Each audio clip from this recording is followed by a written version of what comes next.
Students, कैसे आप लोग। आज हम लोग पढ़ेंगे जल अवशोषण एंड रसारोहण। स्टूडेंट्स, ये जो टॉपिक हम लोग ले रहे हैं ये एनसीईआरटी 11th एंड आरबीसी जो बोर्ड 12th है उसका एक इम्पोर्टेंट टॉपिक है और ये नीट एग्जाम के लिए भी बहुत ही इम्पोर्टेंट टॉपिक है जिसमें हर वर्ष एक या दो क्वेश्चंस हर बार अटेम्प्ट होते हैं। तो हम स्टार्ट करते हैं जल अवशोषण। तो स्टूडेंट्स, इस चैप्टर को स्टार्ट या टॉपिक को स्टार्ट करने से पहले मैं बताना चाहूंगा कि जल का जो अवशोषण है यानी absorption of water, absorption of water को शुरू करो। उसके पहले हम लोग पढ़ चुके हैं कि वाटर यानी जल एक यूनिवर्सल सॉल्वेंट है और ये पादपों में और सभी जो ऑर्गेनिज्म है उसमें एक इंपॉर्टेंट सॉल्वेंट का रोल प्ले करता है। साथ ही हमारे जो प्लेनेट पर जो 5 जो एलिमेंट्स है, जो मुख्य 5 जो तत्व हैं उनमें से एक इंपॉर्टेंट है जिसके बारे में हम लोग लास्ट वीडियो में हम लोग पढ़ चुके हैं। और सभी जो पादप हैं या जो जंतु हैं वो सभी अपने जो पदार्थों का जो अवशोषण है या जो उपापचय क्रिया होती है वो जलीय विलयन की उपस्थिति में करते हैं। तो जल यहाँ पर एक सॉल्यूशन बनाने में काम आने वाला एक इंपॉर्टेंट सॉल्वेंट है। तो जल का अवशोषण किस प्रकार करते हैं तो आपको बता दूं कि जितने भी पादप हैं, जितने भी हायर प्लांट्स की बात हम करें या जितने भी लोअर प्लांट्स की बात हम कर सकते हैं, तो सभी जो प्लांट्स हैं वो जल का अवशोषण मृदा द्वारा करते हैं। कुछ ऐसे प्लांट्स हैं जो जल का अवशोषण एटमॉस्फेरिक नमी से करते हैं, जैसे आर्किड की बात हम करें, बेंडा की बात हम करें। उन प्लांट्स में यानी आर्किड और बेंडा की बात हम लोग कर रहे हैं, ये वो प्लांट्स हैं जिनमें हाइड्रो प्लांट्स या यूं कह सकते हैं कि जो आर्द्रता ग्राही जो रूट्स होती है जो एटमॉस्फेयर से डायरेक्टली वेपर का जल का क्या कर सकती है, एब्जॉर्ब कर सकती है। तो जल अवशोषण को स्टार्ट करने से पहले मैं जल के बारे में बताना चाहूंगा कि सभी जो प्लांट्स हैं, इस चैप्टर में हम लोग प्लांट्स के बारे में पढ़ेंगे, absorption of water in plants. Okay, तो जल का अवशोषण पादप हमेशा कहां से करते हैं, सॉइल से करते हैं, ये तो कंफर्म है, मृदा से करते हैं। और मृदा में जल का जो सोर्स है वो डेफिनेटली अगर हम बात करें वर्षण कहते हैं। और वर्षण का मीन आपको समझा दूं कि वायुमंडल में उपस्थित जो जल वाष्प है उसका पृथ्वी पर या भूमि की सतह पर आने की जितनी तमाम जो क्रियाएं होती है या तमाम जो प्रक्रिया होती है उन्हें सामूहिक रूप से हम लोग वर्षण कह सकते हैं। जनरली लोग जानते हैं कि वर्षण is the sexual part of the male, but यहाँ पर वर्षण यहाँ पर प्रोसेस है। इसका तात्पर्य है कि जलवाष्प का पृथ्वी पर आने की जो तमाम क्रियाएं, जैसे अगर बात हम कर सकते हैं वर्षा है, हिमवर्षा है, ओले हैं, या यूं कर सकते हैं जितने भी वेपर है या संग्रहण, जितनी भी क्रिया सामूहिक रूप से जलवाष्प के रूप में पृथ्वी पर जब आने की तमाम क्रियाओं को मिलाकर लोग वर्षण कहते हैं, जिनमें रेन एक इंपॉर्टेंट एक क्रिया है। ओके स्टूडेंट, तो मृदा में जो जल है वही पादपों को उसी को पादप क्या करते हैं, जड़ों द्वारा अवशोषित करते हैं, लेकिन सभी पादपों जड़ नहीं पाई जाती है। तो अब बात आती है कि मृदा में जनरली क्या होता है कि अगर हम लोग ये कह सकते हैं कि वर्षा अगर ड्यूरिंग द हैवी रेन, अगर हैवी रेन हो रही है तो अधिकांश क्या होता है कि पानी जो होता है वो मृदा की सतह या यूं कह सकते हैं कि पृथ्वी की सतह के ऊपर क्या करता है, run away the soil on the soil, और फिर यूं कह सकते हैं कि वो समुद्रों के अंदर, तालाबों में या नदियों में पहुंच जाता है। ऐसे वाटर को हम लोग बोलते हैं run away water, run away, क्योंकि ये वाटर जो होता है, ये पानी होता है, ये पादपों के लिए उपयोगी नहीं होता है। और जब धीमी बारिश होती है तो धीमी बारिश से क्या होता है कि जो वाटर होता है वो मृदा कणों से अवशोष होता हुआ यूं कहते हैं रिमेनिंग हो जाता है और मृदा की जो कण होते हैं, पार्टिकल्स होते हैं, उन्हें एब्जॉर्ब कर लेती है। तो जनरली जो धीमी वर्षा होती है जिसे बोल सकते हैं प्राप्त जल बोल सकते हैं, एक होता है अभी मैंने बता दिया प्रवाहित जल, रन अवे वाटर, जिसे अपने अपवाहित जल भी कह सकते हैं, अपवाहित जल। ओके, अपवाहित यानी रन अवे वाटर, जो मैं बता दिया कि हैवी जो रेन होती है यानी जनरली भारी बारिश होगी तो वर्षा का अधिकांश पानी पृथ्वी की सतह से बहता हुआ तालाबों में, नदियों में और समुद्र में पहुंच जाता है, जो प्लांट्स को लेकर जो प्लांट्स को एब्जॉर्ब नहीं कर सकते। ऐसे वाटर को हम बोलते हैं रन अवे या अपवाहित। सेकंड क्या होता है, जब धीमी बरसात होती है यानी कह सकते हैं कि मिड रेन होती है, तो उसमें क्या होता है कि जो वाटर होता है वो मृदा कणों से होता हुआ, मृदा के कणों से होता हुआ ग्रेविटेशनल फोर्स से मृदा के कण उसको एब्जॉर्ब कर लेते हैं। ऐसे जल को हम बोलते हैं प्राप्त जल, जो प्लांट्स के लिए उपयोगी है, प्राप्त जल। अब बात आती है जनरली मृदा में जो प्राप्त जल है, अभी मैंने बता दिया, उपलब्ध जल भी कह सकते हैं, प्राप्त जल या उपलब्ध जल, जो मिल्ड बारिश यानी जब बरसात धीमी होगी तो मृदा कण जो मृदा के जो सॉइल पार्टिकल्स होते हैं उनसे वो ग्रेविटेशनल फोर्स से होता हुआ एक्चुअल में वहां पर रिसाव के रूप में नीचे पहुंच जाता है और यही एक्चुअल में पादप उसको एब्जॉर्ब कर लेते हैं। अब बात ये आती है कि मृदा में जो कुल जल होता है, अगर बात हम करते हैं मृदा में जो टोटल जल होता है उसको हम लोग बोलते हैं होलार्ड। और ये टॉपिक मैंने बता दिया, ये हम 11th class 12th students 12th में भी पढ़ चुके हो, 11th वाले स्टूडेंट्स को फर्स्ट बार पढ़ेंगे कि मृदा में जो प्राप्त जल यानी टोटल जल की जो मात्रा होती है उसको होलार्ड बोलते हैं। और होलार्ड जो जल होता है उसके में 2 पार्ट्स होते हैं, इकार्ड और चैसार्ड। ओके, जिसमें एक जल होता है उपयोगी, एक होता है अनुपयोगी, जिसको हम लोग बाद में डिस्कस करेंगे। अब जो होलार्ड जल है वो टोटल जो है वो यूं कह सकते हैं कि होलार्ड्स वाटर इज सेवरल टाइप्स, कई प्रकार हो सकते हैं, जिनमें जनरली बात हम कर सकते हैं केसी के जल की बात हम कर रहे हैं, केसी की जल है, मैं यहाँ पर हिंदी में यूज करूँ क्योंकि जनरली ज्यादातर स्टूडेंट्स की ये शिकायत आ रही है कि सर आप इंग्लिश वर्ड का यूज करें, तो मैं थोड़ा सा सही ही यूज करूंगा। केसी का जल यानी कैपिलरी जल, केसी का जल ये मृदा में कुल जो प्राप्त जल है उसके टाइप्स है। सेकंड आर्द्रता, आर्द्रता जल ह्यूमिडिटी वाटर।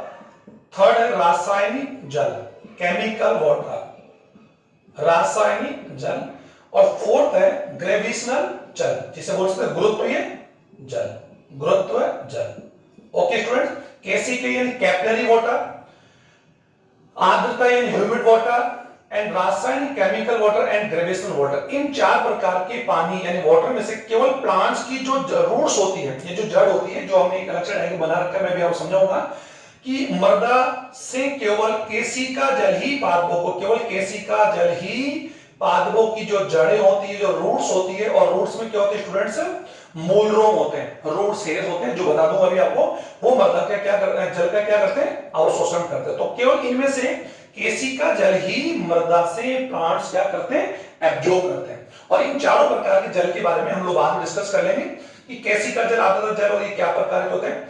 अब जनरली क्या होता है कि प्लांट्स में वाटर को एब्जॉर्प्शन के लिए अलग अलग यूज कर सकते हैं कि अलग अलग पार्ट्स पाए जाते हैं, लेकिन जनरली जितने भी हायर प्लांट्स की बात हम करते हैं, जिम्नोस्पर्म, एंजियोस्पर्म की बात हम करें, इनमें जल के अवशोषण के लिए रूट्स होती है, जड़ के द्वारा वो जल के अवशोषण करते हैं, और उनमें जड़ जो होती है जनरली रूट्स के जो पार्ट्स उसमें रूट हेयर्स होते हैं। लेकिन अगर हम लोग यूं कहते थैलोफाइटा प्लांट्स की बात हम कर रहे हैं, अगर हम लोग थैलोफाइटा प्लांट्स की बात हम करें, जिनमें जनरली आप लोगों को लोअर प्लांट्स बोलते हैं, एल्गी एंड फंगस की बात हम करें, इन प्लांट्स में इनकी जो टोटल बॉडी होती है, क्योंकि थैलोफाइट प्लांट्स की जो बॉडी होती है उनको आप लोग क्या बोलते हैं, थैलस बोलते हैं, और यू कह सकते हैं it does not, yeah, they does not have leaves, roots and stem, इनके जड़ तना पत्ती नहीं होता है, इनकी बॉडी को थैलस बोलते हैं, without root, stem and leaf. Okay, तो इनमें जल के अवशोषण का जो कार्य, इनकी जो बॉडी का यानी इनकी जो थैलस का जो पार्ट है,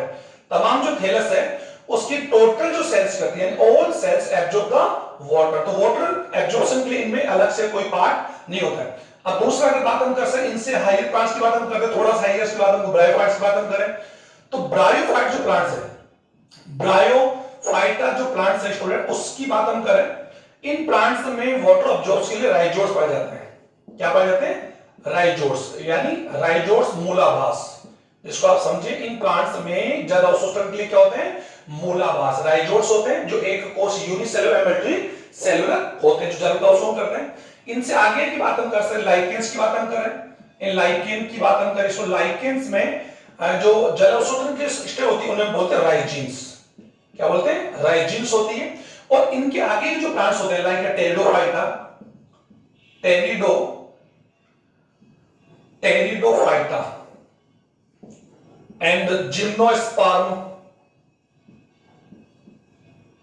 and angiosperm, angiosperm, in plants की बात हम कर सकते हैं। सर जनरली जो टेरिडोफाइटा प्लांट है वो तो ऐसे लोअर प्लांट्स में आता है, लेकिन इनमें वेस्कुलर टिश्यूज का डेवलप हो जाता है, अतः इनको हम लोग वेस्कुलर प्लांट्स भी कह सकते हैं। लेकिन इनमें यू कह सकते हैं जो फ्लावर्स होते हैं वो नहीं होते हैं, लेकिन अभी हम लोग जनरली उसकी बात नहीं कर रहे हैं। टेरिडोफाइटा, जिम्नोस्पर्म, एंजियोस्पर्म प्लांट्स, जो हायर प्लांट्स की यू कैसा हायर प्लांट्स तो नहीं बोलेंगे, higher plants actually gymnosperm, angiosperm में, इन प्लांट्स में जल का अवशोषण के लिए जो स्टेज होती है वो क्या होती है, रूट्स होती है, यानी जल का अवशोषण जड़ के द्वारा होता है। तो ये मैंने अलग अलग प्लांट्स के बारे में आपको बता दिया। अब एक्वाटिक जो प्लांट्स होते हैं, जो जलीय पादप होते हैं, ये भी आप जानते हैं कि जल में उगने वाले पादप जल का अवशोषण करते हैं, तो उनकी जो होल बॉडी सरफेस होती है वो जल का क्या करती है, एब्जॉर्ब करती है। ओके स्टूडेंट, तो ये जल अवशोषण का अलग पार्ट है। अब बात आती है कि हाइयर प्लांट्स में जल के अवशोषण का जो एक्चुअली जो पार्ट एब्जॉर्ब करता है वो कौन है, रूट है। और ये आप लोगों को मैं बता दूं कि किसी भी हाइयर प्लांट की बात हम कर सकते हैं, उसमें जनरली उसकी जो टू पार्ट्स होते हैं, अगर बात हम उसके टू पार्ट्स होते हैं, एक पार्ट जो एरियल होता है और एक पार्ट जो ग्राउंडेड होता है। जो ग्राउंडेड पार्ट होता है जमीन के नीचे उसको हम लोग रूट बोलते हैं, और एरियल पार्ट होता है उसको हम लोग क्या बोलते हैं, शूट बोलते हैं। ओके, तो यहाँ पर हम लोग प्लेरो और जड़ की बात हम कर सकते हैं। जड़ के बारे में हम लोग पढ़ना है, इसलिए थोड़ा सा यहाँ पर हम लोग थोड़ा डिस्कस करना चाहेंगे कि जड़ के वैसे टू टाइप होते हैं, टू टाइप होती है, एक तो टैप रूट होती है और एक होती है एडवेंटियस, यानी मूसला मूल और अपस्तान मूल होती है, जो हम लोग पहले हम लोग पढ़ चुके हैं, और इसके बारे में आगे डिस्कस कर लेंगे। शूट प्लांट का एरियल पार्ट होते हैं, जो जनरली स्टेप में, ट्विंग्स में, ब्रांच है, फ्लावर्स है, लीफ है, फ्रूट से, इनमें डिवाइडेड होता है, और वो आगे जाकर ये सारे भाग मिलकर क्या होता है, शूट सिस्टम बनाते हैं। पैरो है तंत्र वाला, जिसके अंदर मेन जो पार्ट होता है वो क्या होता है स्टूडेंट, स्टेम होता है। और जो रूट है, रूट्स में जनरली क्या होता है, रूट्स जो है इसका सीड के जो रेडिकल पार्ट होता है, मूलांकुर से इसकी ओरिजिनेट होती है, और ये ग्राउंडेड यानी ग्रेविटेशनल फोर्स के पॉजिटिव डायरेक्शन में क्या इसकी ग्रोइंग होती है, और ये सारी जो रूट्स होती है प्राइमरी सेकेंडरी डिवाइडेड होती है, और वो एक रूट सिस्टम बनाती है। अब यहाँ पर रूट्स और शूट्स के बारे में डिस्कस करने के बाद हम लोग जानते हैं कि जो रूट्स होते हैं उसके जनरली स्टूडेंट्स टू पार्ट्स होते हैं, या रूट्स के एक पार्ट होता है ओल्ड पार्ट और एक होता है यंग पार्ट। इसका आप समझिए, यंग पार्ट मींस होता है कि वह पार्ट जो रूट का जिसकी उत्पत्ति जो है ओरिजिनेट है वो अभी अभी हुई है, और जिसमें भी ग्रोइंग है उसकी जो सेल्स है डिवाइडेड कर रही है, रैपिडली कर रही है। लेकिन ओल्ड जो रूट्स है इसकी जो सेल्स होती है उनमें लिग्निफिकेशन एंड सोबेरिकेशन की वजह से जो सेल्स होती है वो एक्चुअली में dead and become to dead हो जाती है, और इसके अंदर वाटर का एब्जॉर्प्शन नहीं होता। तो रूट्स के जनरली टू पार्ट्स होते हैं, ओल्ड एंड यंग। ये जो ओल्ड पार्ट होता है ये भी कभी क्या होता था, यंग था, तब उसकी सेल्स भी वाटर एब्जॉर्ब करती है, लेकिन धीरे धीरे इसकी सेल्स में लिग्निफिकेशन एंड सोबेरियन, लिग्निन और सोबेरिन का डिकम्पोज होने से जो सेल्स होती है दे बिकम दो डेड हो जाती है, और ये प्लांट्स में वाटर का एब्जॉर्ब नहीं करते। तो यंग पार्ट, अब बात आती है रूट की, अगर बात हम करें रूट का जो यंग पार्ट है उसके पार्ट्स को हमने यहां डिवाइड किया हुआ है। तो किसी भी रूट, अगर रूट के पार्ट्स बात हम करें, पार्ट्स ऑफ रूट, रूट्स के पार्ट्स की बात हम करें, तो जनरली रूट्स के जो भाग होते हैं, यंग रूट होती है उसके मेनली का सेवरल पार्ट्स होते हैं, और you can say it is consisted of the several parts. तो इसकी जो पार्ट्स होते हैं वो हमने यहां पर पहले ही मैंने आप लोगों को डायग्राम बना रखा है। तो स्टूडेंट इसके जो पार्ट्स होते हैं, सबसे पहला जो पार्ट होता है इसका मेरिस्टेम पार्ट होता है, जो मैं यहां लिख रहा हूं। सबसे पहला जो भाग होता है रूट का और शूट का, ये इसकी मॉर्फोलॉजी भी है और एनाटॉमी भी है। तो मॉर्फोलॉजिकल अगर हम किसी रूट के एपिकल पार्ट को बात हम कर सकते हैं, या फिर यंग रूट के पार्ट्स हम देखें, तो मॉर्फोलॉजिकल हम उसको देखें तो उसमें वहां पर हमें जनरली चार भाग दिखाई देते हैं, और वही पार्ट्स हम लोग प्लोरो में दिखाई देते हैं, शॉर्ट में दिखाई देते हैं। शॉर्ट में एक पार्ट की कमी होती है, और वो कौन सा है, सबसे जो पहला पार्ट है वो है एपिकल या विभज्योतक क्षेत्र। विभज्योतक क्षेत्र, अब इसको समझिए स्टूडेंट, विभज्योतक मतलब region of meristem, region of meristematic, ये मैंने लिखा हुआ है रीजन ऑफ मेरिस्टेमेटिक है। ये जो पार्ट्स होते हैं स्टूडेंट, ये जनरली इस पार्ट्स की बात हम कर सकते हैं, रूट का ये सबसे एपिकल पार्ट है, और इसकी जो सेल्स होती है रेगुलरली या कंटिन्यूअसली अगर बात हम करते हैं एक्सक्लूसिवली क्या करते हैं, डिवाइडेड करती है, और रेगुलर सेल डिवाइडेड की वजह से इस पार्ट को विभज्योतक ये एपिकल पार्ट कहते हैं। लेकिन ये जनरली एक बात हम कर सकते हैं कि 1 mm से लेकर, यानी 1 mm से लेकर ये कुछ mm तक, लाइक 2 to 3 mm तो हो सकता है, और इसका अधिकांश जो पार्ट है, यानी इसका जो जनरली जो पार्ट होता है वो एक कैप लाइक स्ट्रक्चर क्लाउड होता है, जिससे हम लोग बोलते हैं रूट कैप या फिर मूल गोप। मैं एक ही पार्ट का समझा रहा हूं, मूल गोप जो आप देख पा रहे हैं, ये इसके एपिकल रूट का जो एपिकल पार्ट है स्टूडेंट, ये आप देख पा रहे हैं, यहां से लेकर ये एपिकल पार्ट है, ये बीच का जो पार्ट है ये एलोकेशन पार्ट है, और जो लास्ट का जो पार्ट आप देख रहे हैं ये एक्चुअल में रीजन ऑफ मेसर है। तो पहला जो पार्ट है रूट का जो एपिकल पार्ट, वो सबसे पहला यही पार्ट है जो सोइल के पार्टिकल्स होते हैं उसमें क्या ग्रोइंग के रूप में मूव कर रहे हैं। तो एपिकल पार्ट्स की इन सेल्स को, जो यंग सेल्स होती है जो रैपिडली डिवाइडेड कर रही है, इन सेल्स को डिस्ट्रॉयड होने से प्रिवेंट करने में हेल्प रूट कैप करता है। और root cap it is a cap like structure and thin generally it is prevent to dash toward the apical या मेरिस्टेमेटिक सेल्स। ये मेरिस्टेमेटिक जो सेल्स होती है इनको डैश टोवर्ड से क्या करता है, प्रिवेंट करता है, रोकथाम करता है। तो मूल वो एक टोपिला स्ट्रक्चर है जो मूल के मेरिस्टेमेटिक या विभजोतक या फिर इसको शीर्ष या फिर एपिकल पार्ट भी कह सकते हैं, इसको क्या करता है, कवर करता है। Okay student, it is made of the calyptra. एक टिश्यू स्पेशल टाइप टिश्यू होता है जो मेरिस्टेमेटिक होता है, जो कैलेप्ट्रोजन टिश्यू से क्या होता है, बना होता है। ओके स्टूडेंट, ये इसमें बता दिया कैलेप्ट्रोजन टिश्यू से। थर्ड इसका जो पार्ट है वो मैं लिख दूं, first part, second part, third और जो पार्ट है इलोंगेशन पार्ट। इलोंगेशन को हिंदी में आप लोग बोलते हैं दीर्घीकरण क्षेत्र। दीर्घीकरण क्षेत्र, ये जो पार्ट होता है ये भी 2 to 5 mm यानी ये 2 से 5 mm तक हो सकते हैं। ये जनरली एपिकल पार्ट से ऊपर होता है। इस सेल्स की जो कोशिका है यानी यहाँ जो इस पार्ट की जो कोशिका होती है वो भी जनरली क्या करती है, still having the cell division. अभी इनमें सेल डिवीजन हो रहा होता है लेकिन इस पार्ट की जो सेल्स होती है वो एलोंगेट हो जाती है। एलोंगेट यानी बड़ी जाती है। एलोंगेशन होने की वजह से इस क्षेत्र को एलोंगेट क्षेत्र बोलते हैं, दीर्घित क्षेत्र कहते हैं या रीजन ऑफ एलोंगेशन। ओके, मैंने यहां लिख रखा है एलोंगेशन। इस क्षेत्र की जो सेल्स होती है रेगुलर डिवाइडेड करती है लेकिन एलोंगेट हो जाती है। इसी और लॉन्जिट्यूडनली क्या होती है, अरेंज होती है।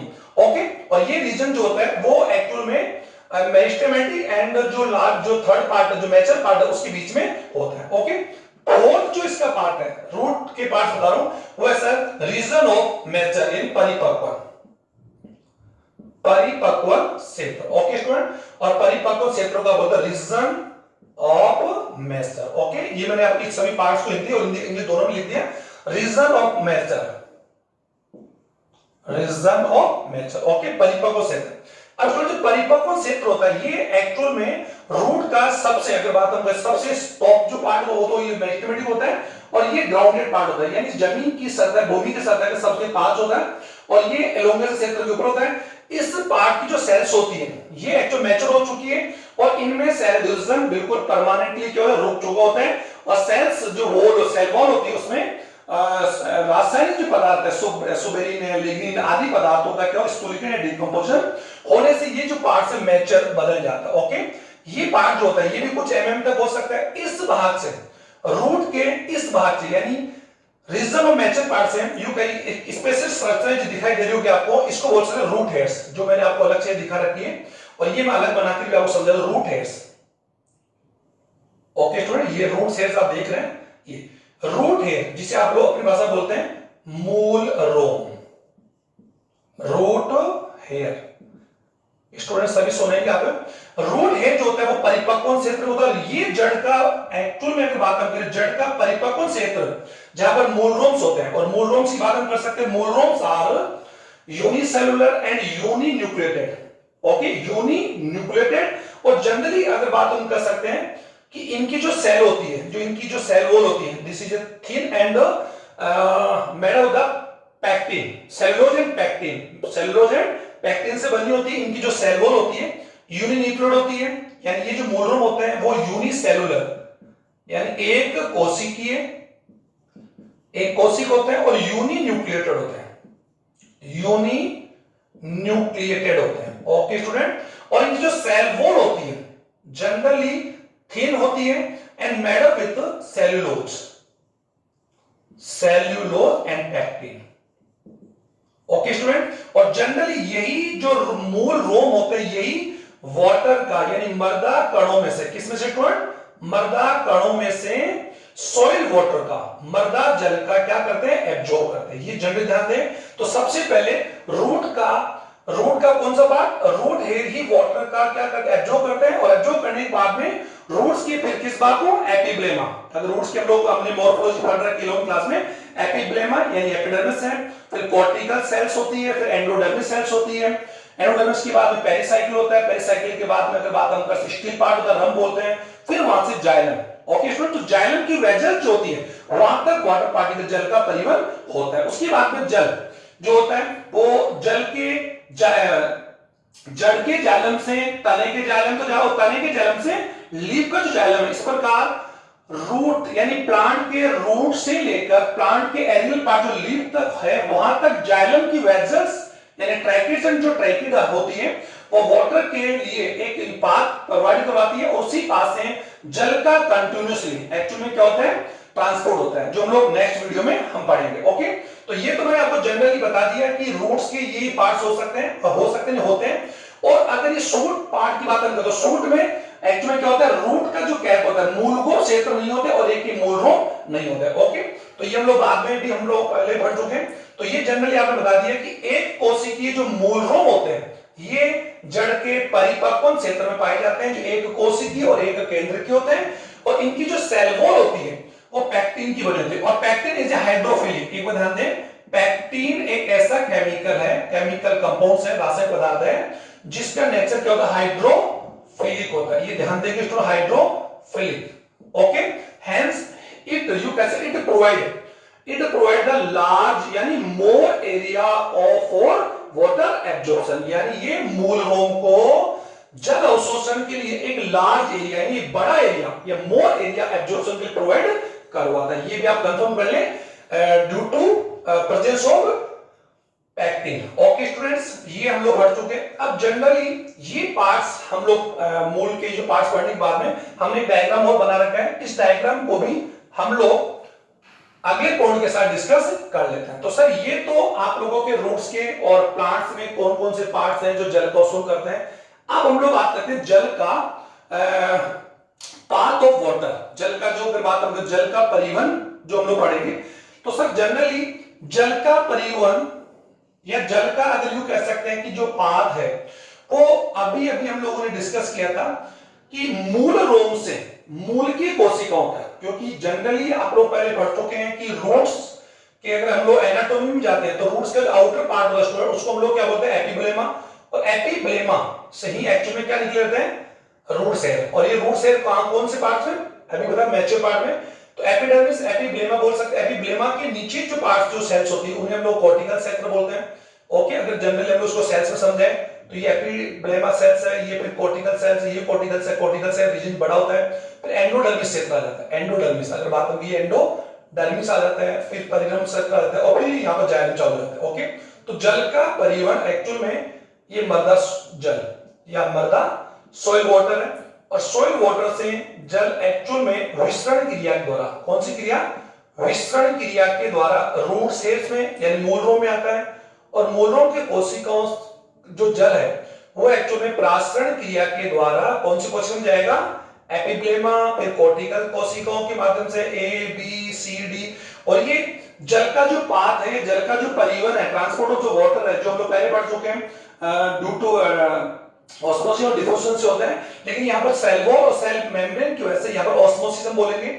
और हमेशा जल का परिवहन या जल का ट्रांसपोर्ट अगर हम लोग बात कर सके तो सेल्स में हमेशा अधिक डीपीडी यानी मोर डीपीडी टू लेस डीपीडी की होता है, जो हम लोग पहले वाले वीडियो में मैंने आपको समझा नहीं था। तो अभी तो आप इसको समझे, तो मूल रोम से जाइलम तक, कहां तक स्टूडेंट, जाइलम तक, क्योंकि जाइलम प्लांट्स में एक्चुअल में एक कंडक्टर या वेस्कुलर टिश्यू है जो वाटर का क्या करता है, ट्रांसपोर्ट करता है। और ये भी ध्यान है कि वाटर का जो ट्रांसपोर्ट जाइलम के द्वारा वाटर का जो ट्रांसपोर्ट होता है वो यूनिडायरेक्शनल होता है, और ये हमेशा from root to aerial part होता है, यानी हमेशा जड़ से एरियल पार्ट की ओर होता है। और जो रूट का जो जाइलम होता है, यानी जनरली रूट का जो जाइलम होता है वो प्रेरो है या सूट के जाइलम से बना मिला जुड़ता है, और आगे जाकर लीफ के जाइलम से मिले, और लीफ के अंदर जो मिडरब होती है, पत्ती शिरा होती है, वो एक्चुअल जाइलम होती है। इस प्रकार रूट अगर जो जनरली ये मूल रूम है, और मूल रूम के बाद ये रूट का जाइलम है,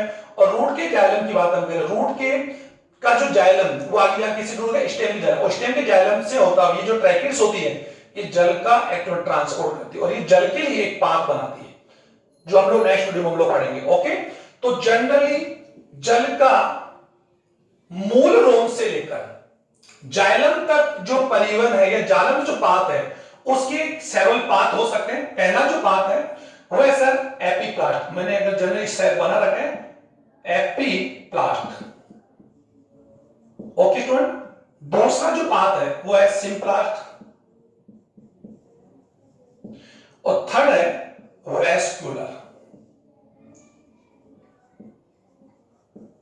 वेस्कुलर पाथ। ओके स्टूडेंट, ये इसको समझे आप लोग। और यहां पर हमने डायग्राम बना रखा है सर, यहां पर प्लांट्स की ये कुछ एडजेसेंट सेल दिखाई गई है। और प्लांट सेल हम लोग जान सकते हैं, प्लांट जो सेल है वो covered with cell wall. Cell wall, ये सेल वॉल दिखा रखा हमने।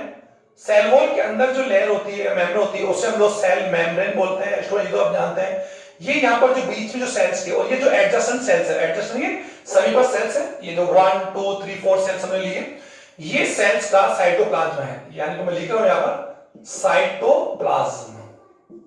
ओके, और ये सेल का एक्चुअल में प्लांट सेल के अंदर कौन सा वैक्यूल, ये वैक्यूल है जिसे आप लोग रिक्तिका भी बोलते हैं। ओके स्टूडेंट, जिसके अंदर सेल्स है, कोशिका रस या रसधानी बोलते हैं, रसधानी भरी होती है, और ये सेल का एक्चुअल में साइटोप्लाज्म यानी कोशिका द्रव्य। ओके, ये यहीं पर इसका क्या होता है, न्यूक्लियस होगा। ओके, तो अब यहां पर एपिप्लास्ट, सिम्प्लास्ट और ये वेस्कुलर जो पार्ट है, ये कहां से कहां बता रहा हूं सर, रूट हेयर से, रूट यानी मूल रोम से जाइलम तक, मूल के जाइलम तक वाटर के जो पाथ हैं, दे आर सेवरल टाइप, यानी देयर आर 3 टाइप्स, कह सकते हैं 3 पाथ्स जनरली होते हैं। इनमें एपिप्लास्ट जो पाथ है, इसको समझें। यहां पर हमने कुछ साइन नहीं दे रखे, लेकिन एपिप्लास्ट के लिए मैं साइन लेके बताऊंगा, यहां पर आप समझ जाएंगे। ये जो साइन हमने यहां पर ले रखा है, ये एपिप्लास्ट के लिए, सिम्प्लास्ट के लिए जनरली एरो का साइन है, वेस्कुलर के लिए डॉट डॉट वाला साइन है। अब आप यहां पर देख लीजिए, यहां पर अगर जनरली फर्स्ट जो साइन आप देख रही है वाला, ये एपिप्लास्ट का मतलब क्या होता है, जब जल का परिवहन मूल रोम से, और मूल रोम जल का अवशोषण करता है, मूल रोम में कौन है, सेल है, जो मैंने अभी बता दिया कि ये अगर एक यू कह सकते हैं, ये मूल रोम स्टूडेंट्स, ये यूनिसेलुलर है, ये पैक्टिन और सेलो से बनी होती है, और ये सॉइल पार्टिकल्स हैं। इन्हीं सॉइल पार्टिकल्स के बीच में जो वाटर होता है, कौन सा, कैपिलरी वाटर होता है, वही एक्चुअल में प्लांट्स को प्रोवाइड होता है, ये मैंने बता दिया आपके लिए। अब ये जो कैपिलरी वाटर से यहां पर मर्दा, जो यहां पर जो सॉइल का जो सॉल्यूशन है, उसमें कंसंट्रेशन ऑफ सॉइल, ये जो वाटर, उसका कंसंट्रेशन क्या ज्यादा है, और यहां पर जो मूलरोम कोशिका है, उसके अंदर जल का जो सांद्रता है, जल का जो कंसंट्रेशन वो क्या है, कम है, और हम बढ़ चुके हैं। तो यहां पर सबसे पहले क्या होगा कि वाटर जो पार्टिकल्स होंगे वो मृदा से या सॉइल पार्टिकल से वो मूल रूम आएंगे, और मूल रूम के बाद में, ये मूल रूम के बाद में जो नेक्स्ट सेल्स जो होगी वो कौन सेल होगी, एपिब्लेमा होगी। एपिब्लेमा बाद में कॉर्टिकल सेल्स होगी, जो भी सेल्स होगी, और ये सेल से होता हुआ प्लांट, ये वाटर कहां पर पहुंचे, नेक्स्ट पहुंचे ना जाइलम तक। तो यहां जल का जो परिवहन होगा, ये जल का जो ट्रांसपोर्ट होगा वो प्रासन से होगा। तो सबसे पहले जल मृदा, ये आप देख पा रहे हैं, ये सॉइल वाटर है, और सॉइल वाटर का कंसंट्रेशन हाई है, और इसके अंदर बाद इसका कंसंट्रेशन कम है। तो यहां पर कह सकते हैं, यहां पर जैसे जल यहां पर आएगा तो इसकी डीपीडी की वैल्यू क्या हो जाएगी, कम हो जाएगी, और इनकी डीपीडी क्या हो जाएगी, बढ़ जाएगी, स्थित हो जाएगी या बढ़ चुके हैं। तो जल यहां पर आएगा, और यहां आने के बाद जल इस सेल से, मूल रोम से, इन सेल्स में एपिब्लेमा, एपिब्लेमा से नेक्स्ट सेल, आगे से आगे, और जल का जो परिवहन है सर, वो एक्चुअल में हमेशा मोर डीपीडी, ये ध्यान देंगे, मोर डीपीटी टू लेस डीपीडी, ये ध्यान देंगे, मोर, ओके, हमेशा अधिक डीपीडी से कम डीपीडी। और डीपीडी एक्चुअली किसी भी सेल का क्या बताता है, actual capacity of absorption of water, water demand बताता है। ये हम पढ़ चुके हैं कि वाटर डिमांड कहते हैं। तो किसी भी सेल की डीपीडी अगर ज्यादा होगी तो वाटर हमेशा उस हायर डीपीडी सेल से हमेशा लोअर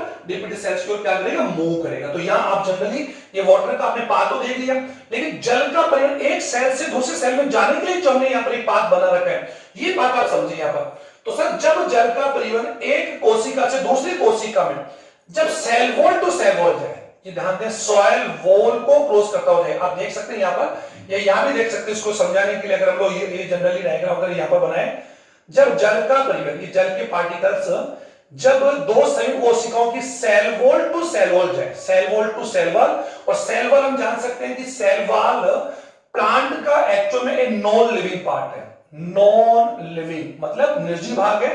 तो जब जल का परिवहन सेल वॉल से सेल वॉल होता हुआ हो, और या फिर दो सेल्स के बीच में जो अंतर सेलुलर स्पेस होता है, इंटर सेलुलर स्पेस, ये आप देख पा रहे हैं, इंटर सेलुलर स्पेस, ये देखो आप देख पा रहे हैं यहां पर, ये इंटर सेलुलर स्पेस से होता है। तो ऐसे पार्ट को हम लोग एपिप्लास्ट बोलते हैं, और एपिप्लास्ट अपने में अपलवक यानी एक निर्जीव पार्ट है, जिसमें वाटर जो पार्टिकल्स जो है या जल का परिवहन रेगुलरली कौन से प्रोसेस हो रहा है, विसरण से, यानी डिफ्यूजन प्रोसेस हो रहा है। क्योंकि हम ऑस्मोसिस क्यों बोलेंगे, क्योंकि ऑस्मोसिस प्रोसेस के लिए सेमी पेरेंबल मेम्ब्रेन सब में बता दिया था, असेंशियल होती है। यही मैंने बता दिया था कि diffusion is a special type of plant sorry water particles, okay, in which semi permeable membrane essential, उसमें सेमी पेरेंबल असेंशियल होती है। लेकिन आप देख पा रहे हैं कि सेल वॉल एक्चुअली पेरेंबल होती है। अतः यहां पर जल का परिवहन कौन से प्रोसेस हो,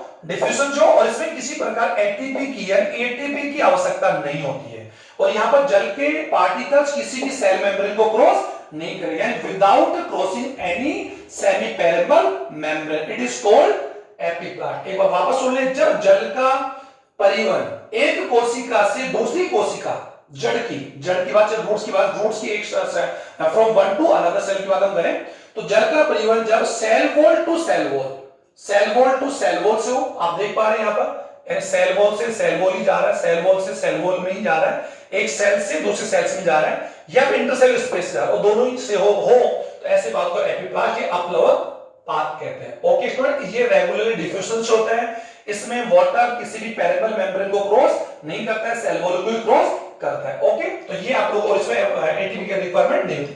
अब आता है सिम्प्लास्ट को यहां पर एरो से बता रखा है, जब जल का परिवहन दो सेल्स, हम जान सकते हैं कि प्लांट सेल्स जो टू एडजेसेंट जो सेल्स होती है, उन दो प्लांट सेल्स के बीच में एक साइटोप्लाज्मिक सेतु होता है, ब्रिज होता है, जिसे आप लोगों ने कहीं ना कहीं पढ़ा होगा 11th क्लास में, प्लाज्मोडेस्मेटा।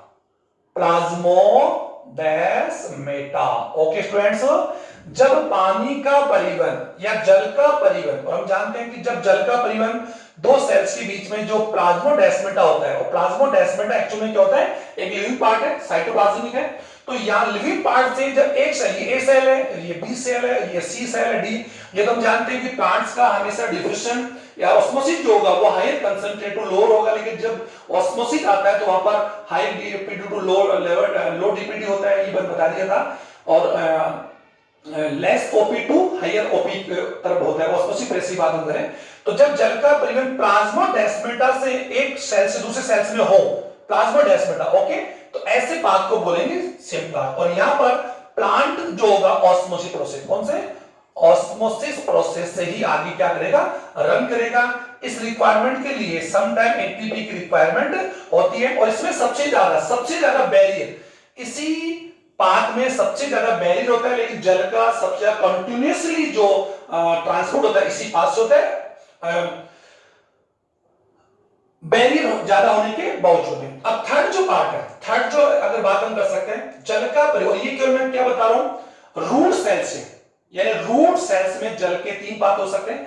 जब रूट की एक सेल से दूसरे सेल्स में वाटर का ट्रांसपोर्ट अगर उसके वैक्यूल से हो, किससे हो स्टूडेंट, वैक्यूल से, ये प्लाज्मोडेस्मेटा आप समझ गए, प्लाज्मोडेस्मेटा वही वैक्यूल टू वैक्यूल हो, रसधानी टू रसधानी। और हम जान सकते हैं वैक्यूम प्लांट जो होता है कवर्ड विद द टोनोप्लास्ट, ये भी आपने कहीं ना कहीं पढ़ा होगा, टोनोप्लास्ट से कवर्ड होती है। और टोनोप्लास्ट एक्चुअल में क्या होती है स्टूडेंट, टोनोप्लास्ट जो होती है एक सेलेक्टिव मेम्ब्रेन होती है, सेलेक्टिव मेम्ब्रेन, चयनात्मक झिल्ली होती है, और ये एक्चुअली इट कवर्ड, यानी इट कवर्ड टू सेल सेप, या जो सेल जो वैक्यूल्स होता है उसको कवर करती है, ये तो कंप्लीट आपने पढ़ी रखा होगा। तो जब जल का परिवहन एक सेल के रिक्तिका से दूसरी सेल की रिक्तिका, यानी वैक्यूल टू वैक्यूल अगर होता है, तो ऐसे पाथ को हम लोग वेस्कुलर या रसधानी, हिंदी में क्या बोलेंगे, रसधानी पाथ या पथ कहते हैं। ये आप लोगों को मैंने बता दिया कि जल ट्रांसपोर्ट के लिए, यानी मूल की एक सेल से दूसरी सेल तक के पाथ तीन हो सकते हैं, तो it is very important topic. अब हमारा एक छोटा सा पॉइंट मैं इसमें क्लियर करना चाहूंगा, हालांकि इसको हम लोग नेक्स्ट वीडियो में पढ़ेंगे। अब जल अवशोषण की जो क्रिया विधि होती है, जल का अवशोषण जो प्लांट्स की जो सेल्स होती है वो कैसे करती है, तो सबसे जल अवशोषण यानी मैकेनिज्म ऑफ वाटर ऑब्जॉर्प्शन, यानी जल अवशोषण की क्रिया विधि।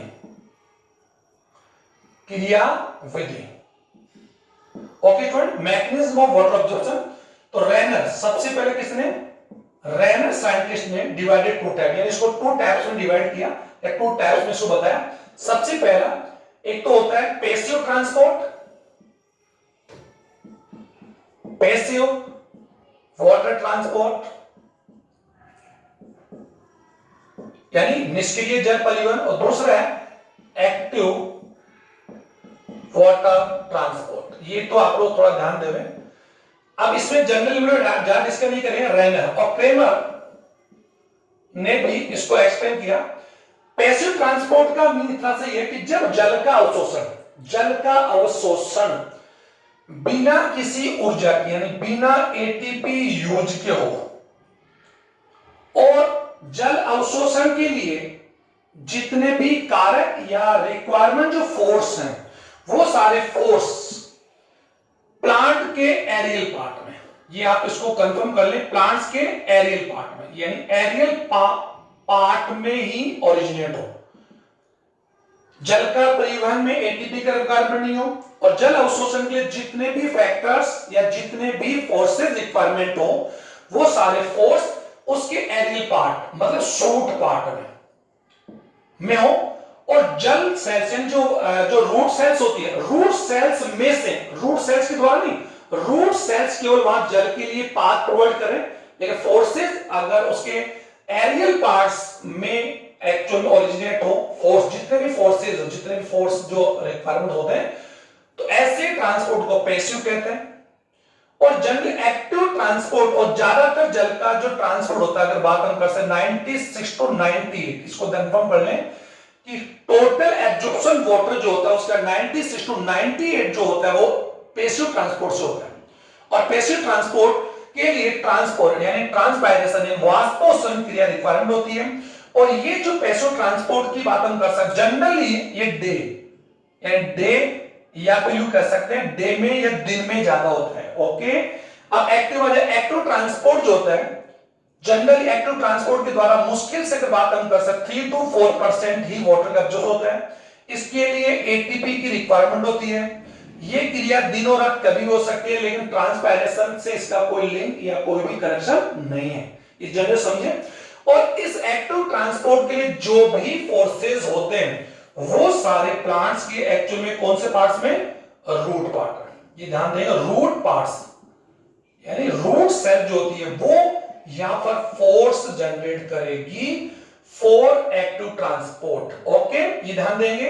इसमें एरियल पार्ट का जो शूट पार्ट है, इसमें कोई भी इसका योगदान नहीं होता, केवल रूट्स पार्ट्स इसमें प्रोवाइड करवाता है। और जो फोर्सेज होते हैं, जिसे रूट फोर्स बोलते हैं, वो सारे रूट्स के द्वारा प्रोवाइड होता है, इसमें एटीपी रिक्वायर्ड होती है। और ये जल दिनरात कभी भी हो सकता है, लेकिन ट्रांसपायरेशन से इसका कोई लिंक नहीं है। लेकिन टोटल वाटर एब्जॉर्प्शन का 3 to 4% ही इसके द्वारा एब्जॉर्प्शन होता है। तो ये वाटर एब्जॉर्प्शन की मैकेनिज्म की जो जनरली जो डिफरेंस है, मैंने आपको सजेशन कर दी। इसको हम लोग यूं कह सकते हैं कि ब्रीफ में नेक्स्ट वीडियो में हम लोग इसको लेने का प्रयास करेंगे। Thank you students.